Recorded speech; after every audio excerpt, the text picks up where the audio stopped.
Good morning all of you. आज मैं हिंदी व्याकरण का पाठ 2 शीर्षक वर्णमाला पढ़ाने जा रही हूँ। इसमें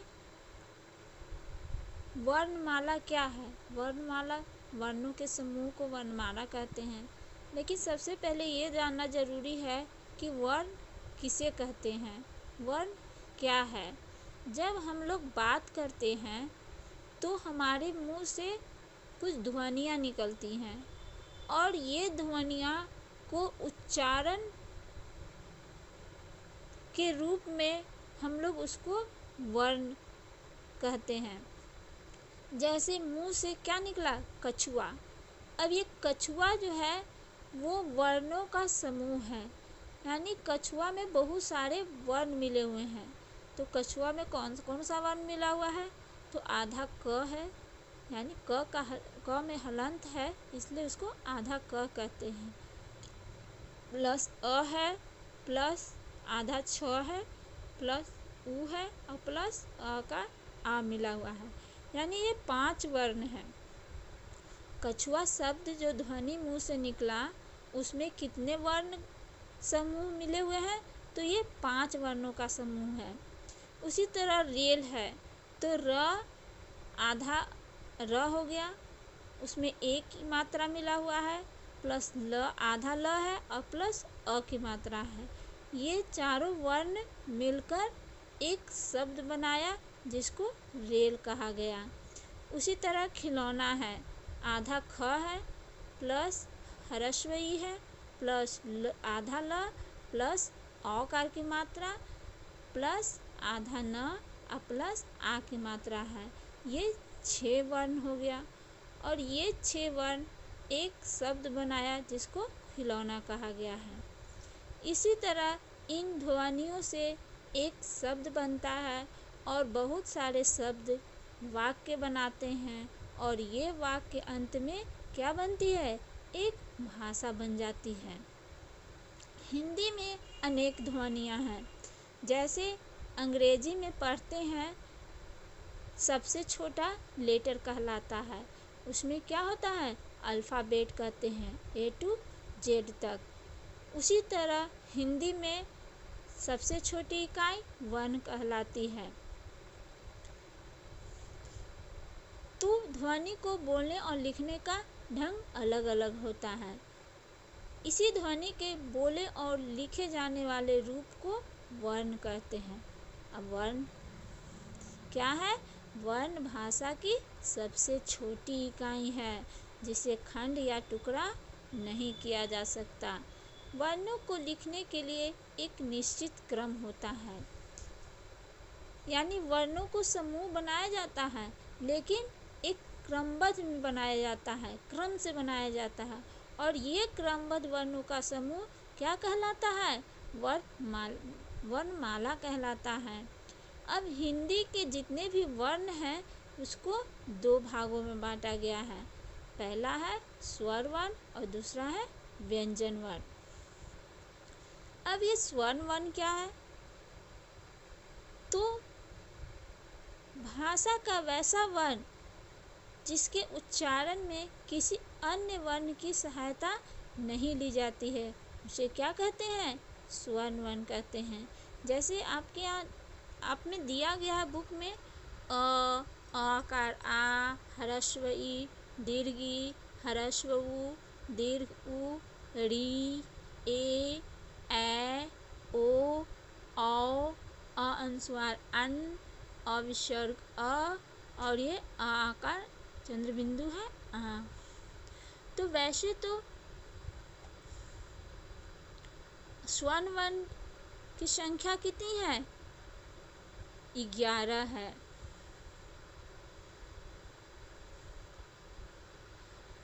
अनुस्वार अन और अ ये सब स्वर वर्ण में गिनती नहीं की जा सकती। मेन 11 स्वर वर्ण है। अब ये देखिए अनुस्वार अन क्या है? तो अ में अ के ऊपर एक बिंदु है, उसी बिंदु को क्या कहते हैं हिंदी में? अनुस्वार कहते हैं। अब इससे बहुत सारे शब्द बन सकते हैं। अंगूर है, अंक है, रंग, मंच, हंस, अंदर, चंदन, मंजन, बहुत सारे अंश से शब्द बन सकते हैं। उसी तरह है ये अविसर्ग अ, ये जो अ के बाद दो बिंदु दिया हुआ है, ये बिंदु क्या कहलाता है? विसर्ग कहलाता है। और इसका उच्चारण ह की तरह बोला जाता है। जैसे अ, त, और इसमें विसर्ग लग गया तो इसका क्या उच्चारण हो गया? अतः। प्रा, त, और ये विसर्ग लगा हुआ है, इसको क्या कहेंगे? प्रातः। पू, पह से पू, न अविसर्ग है तो इसको क्या बोलेंगे? पुनः। इस तरह बहुत सारे शब्द हैं जो विसर्ग से बनता है। प्रायः, प्रातःकाल, बहुत आदि। अब देखिए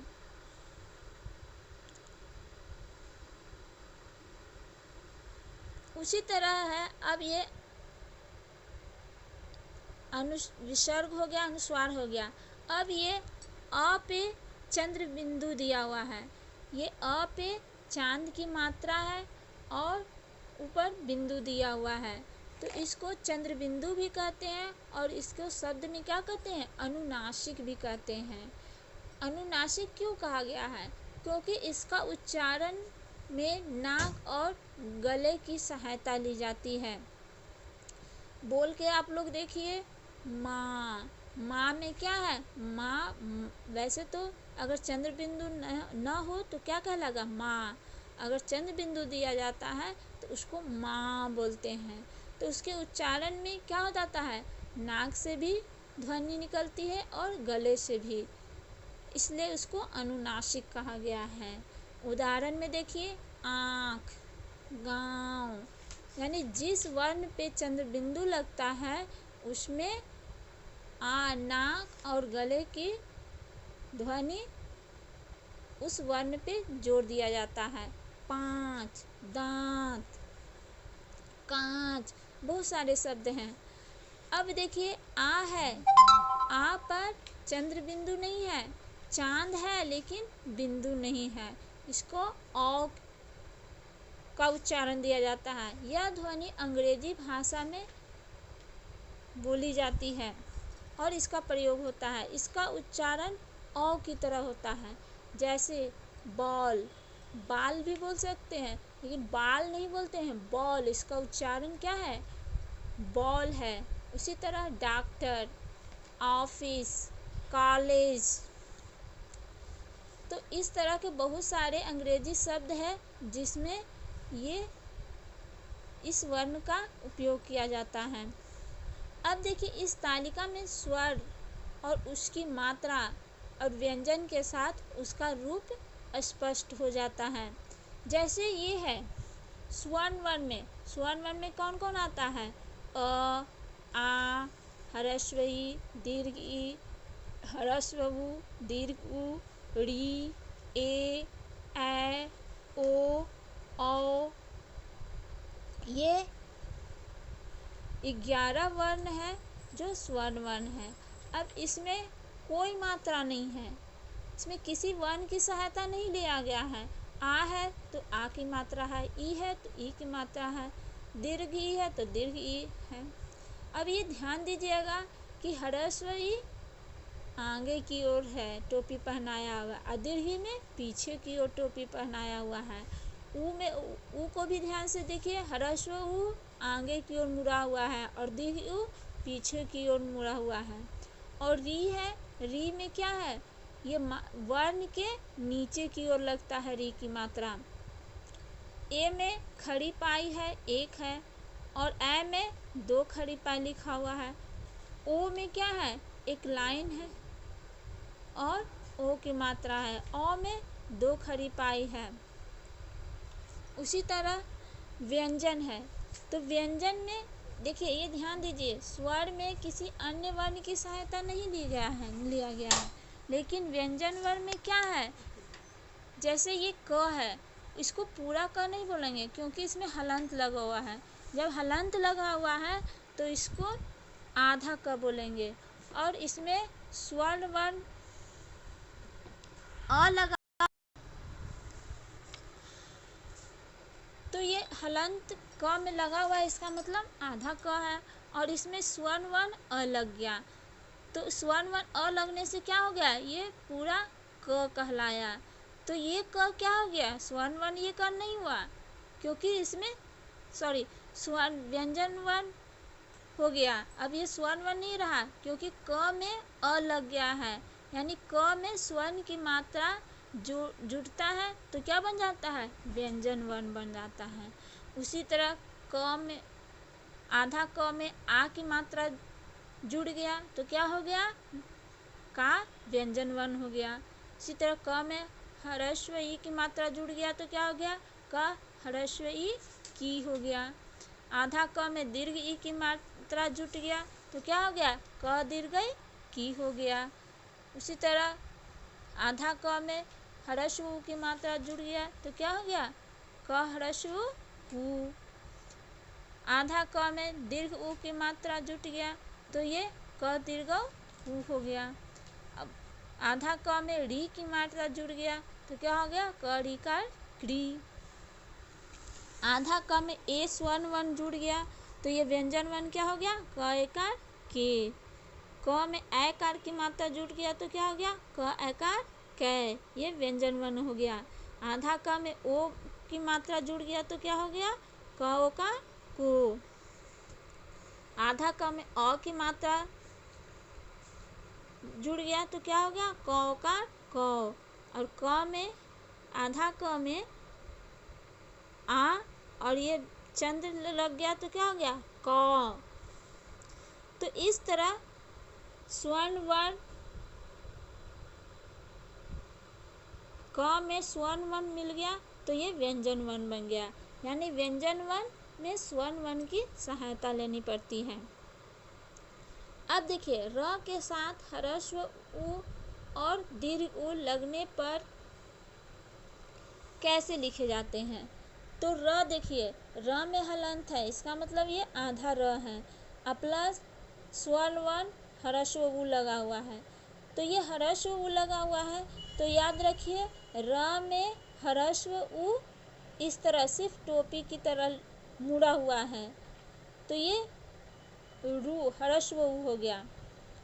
अब र में दीर्घ उ लगता है तो क्या होता है, र में बीच में गोल घुमाकर मोड़ा जाता है, ये दीर्घ उ कहला गया। र में दीर्घ उ जुड़ गया तो ये इस तरह इसका उच्चारण हो गया और इस तरह लिखाएगा। तो ये ध्यान दीजिएगा, ह्रस्व उ और दीर्घ उ पहचानने का एक अच्छा तरीका है। र में बीच में सिर्फ मुड़ा हुआ रहता है और दीर्घ रू में ये बीच में गोल करके ये मोड़ा जाता है। बहुत सारे शब्द हैं, र ह्रस्वकार रू से कौन सा शब्द बनता है, रुपया बन गया। और क्या बनता है बताइए, र में ह्रस्व उ जोड़ने से और बहुत सारे शब्द बताइए। रुख हो गया, गुरु हो गया, शुरू हो गया, ये सारे शब्द में ह्रस्व उ लग रहा है। और रूठना, रूपा, अमरूद, ये सब में कौन सा रू लगता है, तो र दीर्घ रू लगता है। अब इन ध्वनियों को बोलते समय स्वरों की सहायता ली जाती है। अब ये देखिए, क ख ग घ अंग, च छ ज झ इया, ट ठ ड ढ टवर्ग न, त थ द ध तवर्ग न, प फ ब भ म, य र ल व तालव्य स, मूर्धन्य स, दंत स, ह छ त्र ज्ञ स्र, ये सारे क्या है, ये व्यंजन वर्ण है। और इन व्यंजन वर्णों के उच्चारण में स्वर की सहायता ली जाती है। जैसे क है तो क में आपको पहले भी बता चुके हैं कि क ये पूरा क कब हुआ? जब इसमें स्वर की सहायता ली गई, तब ये पूरा क कहलाया। उसी तरह है का, तो का में कौन सा स्वर वर्ण जुड़ गया है? तो आ की मात्रा, इसलिए ये का हो जाएगा। और ये छ, त्र, ज्ञ और स्र है, तो ये सब क्या है? ये 4 वर्ण क्या है? संयुक्ताक्षर है। क्या है ये? संयुक्ताक्षर है, यानी एक से अधिक व्यंजन वर्ण जुड़े हुए हैं। तो छ में क्या जुड़ता है? आधा क में हलंत लग गया, प्लस मूर्धन स भी हलंत लग जाएगा, और प्लस अ, तो ये क्या कहलाएगा? छ कहलाएगा, यानी 3 वर्ण जुड़े हुए हैं। त्र में उसी तरह है, त में हलंत लगेगा, प्लस र में हलंत लगेगा, और प्लस अ, तो ये त्र कहलाएगा। ज्ञ में क्या है? ज, आधा ज में हलंत, और प्लस इया में भी हलंत, और प्लस अ, तो ये क्या हो गया? ज्ञ। उसी तरह स्र है, तो तालव्य श में हलंत, और प्लस र में हलंत, और प्लस अ, तो ये क्या कहलाएगा? स्र। अब देखिए, जब कोई व्यंजन बिना स्वर के लिखा जाता है, तो उसके नीचे क्या लगता है? हलंत लगता है। ये सब ध्यान दीजिएगा। क में हलंत हो गया, तो बिना स्वर के लिखा हुआ है। ख में हलंत लग गया, यानी उसमें स्वर्ण वर्ण नहीं मिला हुआ है, आधा ख है। ग में हलंत लग गया, तो वो आधा ग कहलाएगा। उसी तरह अब ये अंगा और ढ का प्रयोग किस तरह होता है? अंगा से तो कोई शब्द नहीं बनता है, लेकिन शब्द बनाने में बीच में इस वर्ण का प्रयोग जरूर किया जाता है। ड और ढ वर्णों के नीचे बिंदु लगाकर र और अढ़ ध्वनियाँ बनती हैं। इन्हें भी व्यंजन का रूप माना जाता है, जैसे गुड़, सड़क, गुड़िया, चिड़िया, पढ़ाई, चढ़ाई, बूढ़ा। ये सब बहुत सारे शब्द हैं जो क्या है? बीच में ये ढ और अड़ का प्रयोग किया जाता है। ढ और ढ शब्द के शुरू में कभी नहीं आते, यानी इससे शब्द नहीं बनते हैं, लेकिन ये शब्द बनाने में बीच में रहकर ये सहायता करता है। उसी तरह है ज, इसको ज पूरा नहीं बोलेंगे, ज बोलेंगे। फ, फ, ये ध्वनियाँ अरबी फारसी से हिंदी भाषा में आई है, यानी ये अरबी और फारसी भाषा में इन वर्णों का उच्चारण किया जाता है, लेकिन हिंदी भाषा में भी कहीं कहीं पर प्रयोग किया जाता है। देखिए, ये बिंदु ज में बिंदु नीचे की ओर लगा हुआ है, और फ में भी बिंदु नीचे की ओर है, तो इसको क्या कहलाते हैं? नुक्ता कहते हैं। क्या कहते हैं? नुक्ता। इसके प्रयोग से शब्द के अर्थ में बदलाव आ जाता है।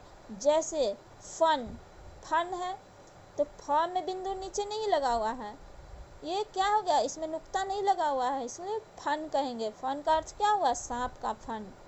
सांप जब मुंह फैलाता है अपना, उसको फन कहते हैं। और ये जब बिंदु नीचे लग गया, नुक्ता लग गया फ में, तो क्या हो जाएगा? फन, फन कहलाया। तो ये इसका अर्थ क्या हुआ? हुनर या कला। यानी नुक्ता लगने पर किसी वर्ण में उसका अर्थ बदल जाता है। जमाना, ये देखिए जमाना, इसमें नुक्ता नहीं लगा हुआ है, तो जमाना यानी बर्फ जमाना, दही जमाना। अब ये जमाना है, जमाना, इसका उच्चारण में परिवर्तन हो गया नुक्ता लगने पर, तो ये जमाना का अर्थ क्या हुआ? दुनिया। अब ये बता चुके हैं छ, त्र, ज्ञ, स्र, ये सब क्या है? संयुक्त व्यंजन है, इसको संयुक्ताक्षर भी कहते हैं। और ये दो व्यंजनों के मिले हुए रूप हैं। छ है तो क में हलंत यानी आधा क प्लस आधा स प्लस अ, ये छ हो गया। ज्ञ में ज प्लस इया प्लस अ, ज्ञ हो गया। स्र में आधा तलव्य स प्लस र है, प्लस अ है, तो ये क्या हो गया, स्र हो गया। त्र में त आधा प्लस र में हलंत है प्लस अ है, ये त्र हो गया। यानी इसमें एक से अधिक वर्ण जुड़े हुए हैं, इसलिए इसको संयुक्त व्यंजन बोलते हैं। संयुक्त व्यंजन यानी दो व्यंजन, एक से अधिक व्यंजन जुड़े हुए हैं और स्वर तो जुड़े ही हैं। जब दो अलग अलग व्यंजन एक साथ आते हैं तो वो भी संयुक्त व्यंजन बन जाते हैं। इनमें पहला व्यंजन अरहित होता है, यानी उसमें हलंत लगा हुआ रहता है, और अगला व्यंजन अ या किसी अन्य स्वर वहीं सहित होता है। जैसे देखिए, आधा क है, क का हलंत लगा हुआ, इसका मतलब आधा क प्लस त हो गया, तो ये हो गया अक्त। इस होगा अक्त। कत नहीं बोलेंगे, पूरा क नहीं बोलेंगे, अक्त बोलेंगे। इससे क्या शब्द बनता है, तो रिक्त, सक्त। उसी तरह स में हलंत लगा हुआ है, इसका मतलब उसको आधा स का उच्चारण देंगे, प्लस ये व्यंजन वर्ण है, पूरा त लगा हुआ है, तो ये क्या हो गया, आधा स और त क्या हो गया, अस्त। सत इसको नहीं बोलेंगे, क्या बोलेंगे, अस्त। तो क्या हो गया, अ आधा स अत अस्त। इसी तरह पस्त। अब ये देखिए, आधा स है प्लस व है, स्व स्व।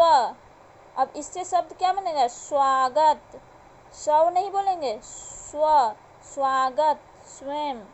उसी तरह द में हलंत लग गया, यानी पूरा द नहीं है, प्लस ये ध में हलंत नहीं है, इसका मतलब पूरा ध ही है, तो दध।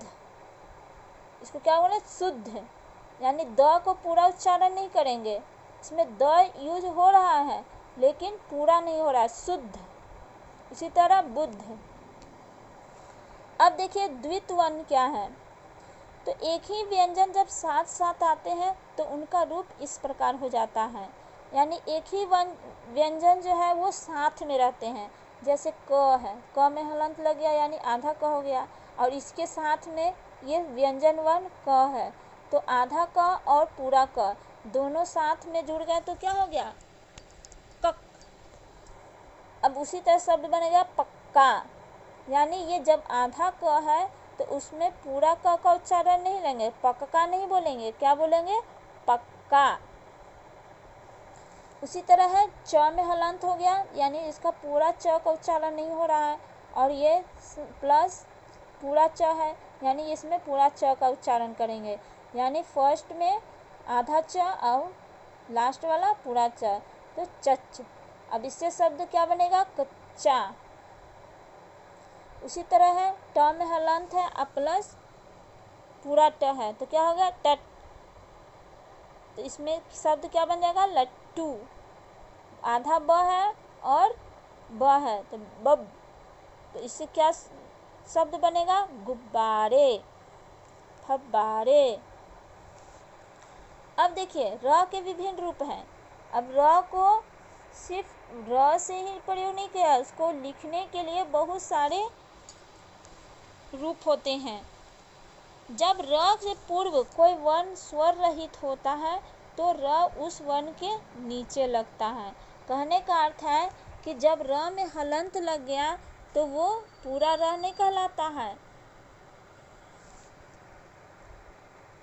तो उसका प्रयोग किस रूप में होता है, जैसे है ये क्रम, तो क्रम में र का हम प्रयोग कर रहे हैं लेकिन पूरा र का प्रयोग नहीं कर रहे हैं, तो ये क्र में आधा क है, क में हलंत है, यानी आधा क का प्रयोग कर रहे हैं और आधा र का भी प्रयोग कर रहे हैं, प्लस अ है, प्लस म, आधा म हलंत हुआ और अ है, यानी आधा क का उच्चारण करें, आधा र, दोनों एक साथ है तो क्र। क्र, न आधा क न पूरा क का उच्चारण कर रहे हैं और न पूरा र का उच्चारण कर रहे हैं, दोनों का आधा आधा उच्चारण कर रहे हैं, इसलिए इसको क्रम हो गया।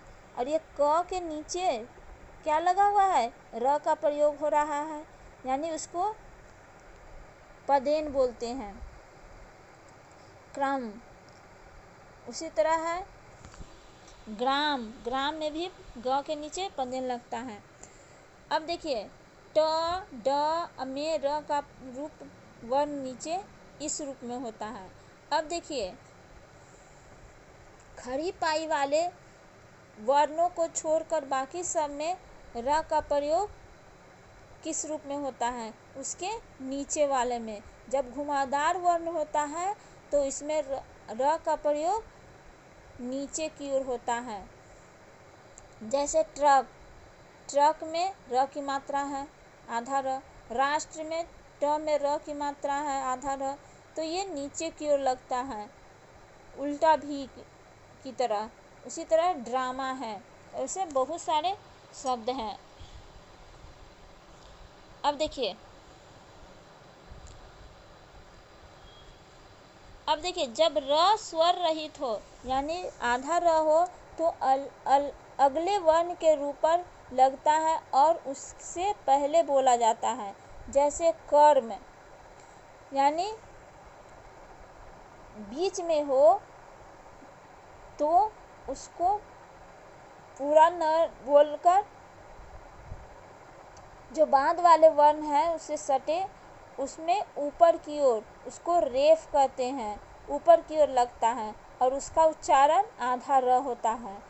जैसे है कर्म, ये क पूरा बोल रहे हैं और म बोल रहे हैं, लेकिन र जो है बीच में वो आधा र का उच्चारण हो रहा है, इसलिए उसको क्या बोलते हैं? कर्म।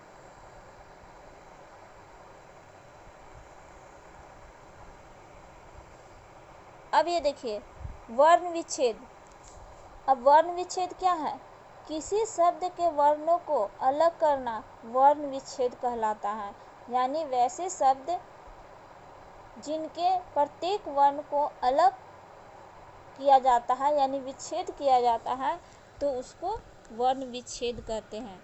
जैसे देखिए आसमान, तो आसमान में आ की मात्रा है, आ तो स्वर अलग है, प्लस स है, ये क्या कौन सा स है? दन स।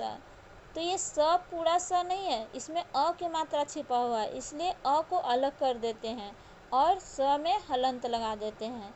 उसी तरह प्लस माँ है तो म में आ की स्वर वर्ण छिपा हुआ है तो ये वर्ण अलग हो गया, म में हलंत लगाकर उसको स्वर्ण वर्ण को अलग कर देते हैं। और न में भी अ की मात्रा लगा हुआ है तो उसको अलग करते हैं। अब ये प्रत्येक वर्ण इसको अलग हो गया। चांदनी, तो उसी तरह च में आ की मात्रा है तो च को हलंत लगा देते हैं, आ की मात्रा कर देते हैं। इसमें द में हलंत प्लस अ प्लस न में हलंत प्लस दीर्घई, यानी प्रत्येक वर्ण अलग हो गया। उसी तरह अंकुर है तो अंकुर में अ अनुस्वार अन लगा हुआ है, ये स्वर्ण वर्ण है, खुद स्वर्ण वर्ण है, इसलिए इसमें हलंत नहीं लगाएंगे। प्लस क है तो क में ऊ की मात्रा लगा हुआ है तो क में हलंत लगाकर ऊ को अलग कर दिए, प्लस र में हलंत लगाकर उसमें अ की मात्रा को अलग किए, तो ये इसमें इतने सारे वर्ण अलग हो गए। उसी तरह क्षत्रिय है तो छ में क्या है? इसमें दो व्यंजन वर्ण लगे हुए हैं, इसको संयुक्त व्यंजन कहते हैं। तो क में क हलंत लगाकर मूर्धन स में हलंत लग गया और प्लस अ हो गया। उसी तरह त्रि है तो त में हलंत लग गया और र आधा र हो गया और हर्षई की मात्रा हो गया। अब ये देखिए य है तो य में भी हलंत है प्लस अ की मात्रा हो गया, यह हो गया क्षत्रिय। अब ट्रेन देखिए तो ट्रेन में ट है, ट में र की मात्रा है और र आधा र भी है और ए की मात्रा भी है, तो आधा ट का प्रयोग हो रहा है इसलिए ट में हलंत लग गया और आधा र का प्रयोग हो रहा है इसमें आधा र हो गया, प्लस ए की मात्रा हो गया। प्लस न है तो न में हलंत लगाकर अ वर्ण को अलग कर दिए। अब ये देखिए मक्खन तो म में हलंत लग गया प्लस अ हो गया। अब ये आधा क है यानी ये पूरा क नहीं है, इसका मतलब ये क खुद अलग है इसलिए इसको हलंत लगाकर आधा कर दिए, प्लस ख में हलंत लग गया और प्लस अ अलग कर दिए, न को न अ प्लस अ में कर दिए तो ये वर्ण अलग हो गया। पत्ता है तो पत्ता में प क में हलंत लगा दिए प्लस अ लगा दिए, प्लस त है तो ये आधा त है, यानी इसलिए त में हलंत लग गया, और ये पूरा ता है तो त प्लस आ की मात्रा अलग कर दिए, तो इस तरह पत्ता हो गया। इस तरह प्रत्येक वर्ण जो है वो अलग अलग हो गया इस शब्द से। अब हम लोग जान गए हैं कि वर्ण क्या है। अब इसको फिर से रिपीट कर देते हैं मेन टॉपिक। तो ध्वनि के बोले और लिखे जाने वाले रूप को वर्ण कहते हैं। इस तरह भी बोल सकते हैं कि वर्ण भाषा की सबसे छोटी इकाई है जिसे खंड या टुकड़ा न किया जा सके। और वर्णों के क्रमबद्ध समूह को क्या कहते हैं? वर्णमाला कहते हैं। वर्णमाला में स्वर और व्यंजन वर्ण दोनों होते हैं। शब्द बनाते समय व्यंजन के साथ स्वर मात्रा के रूप में लगते हैं। दो व्यंजनों का मेल संयुक्त व्यंजन कहलाता है, जैसे छ, त्र, ज्ञ, श्र। अब र के अनेक रूप हैं, यानी र को रेफ की ओर जैसा भी लिख सकते हैं, पदेन लगाकर भी कर सकते हैं, और ये घुमावदार वाले वर्ण में नीचे की ओर लगाकर र का उच्चारण लिख सकते हैं। अब ये लेसन समाप्त हुआ। अगली बार इसका अभ्यास कार्य